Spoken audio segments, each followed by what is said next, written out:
海洋之聲特殊教育需要學生成長共學計劃。計劃概覽：海洋之聲計劃由匯豐銀行透過香港社區夥伴計劃支持，並由西貢區社區中心與海素基金會合作推行。計劃將於2025年9月至2026年12月期間，為全港12間中小學的特殊教育需要學生提供一個結合海洋保育與個人成長的獨特學習平台。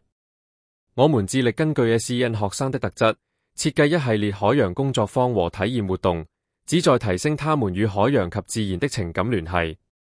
透過安全的戶外旅程及專業社工的引導，讓學生在記錄經歷與感受的過程中，增強對海洋環境的認識，並培養保護環境的責任感。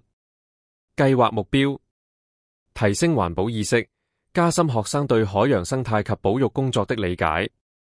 促進全人發展。透過社區推廣與公眾分享，提升學生的社交能力、溝通技巧、自信心及自我價值感，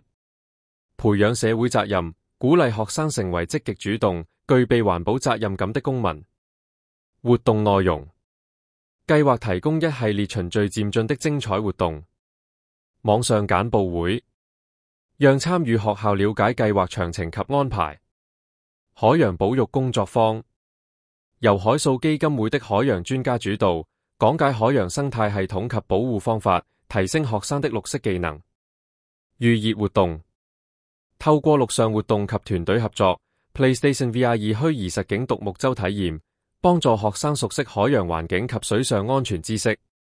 戶外海洋保育旅程，親身划獨木舟近距離接觸海洋，並參與海洋清潔、生態考察及拍攝，實地探索香港西貢的海洋環境。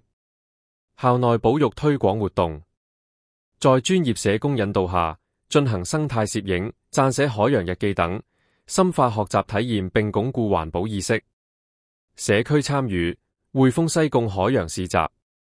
學生將有機會於社區市集中向公眾展示學習成果，推廣海洋保育信息。預計日期：2026年12月5日，星期六。市集時間：下午2點至下午5點30分。地點：香港西貢海濱長廊。效果評估：我們將定期收集參與者及夥伴的反饋，並按需要調整活動策略，以確保計劃的質素與成效。立即報名，這是一個讓學生在愉悅環境中學習與成長的寶貴機會。請立即掃描 QR 碼報名，共同參與這場意義深遠的海洋保育之旅。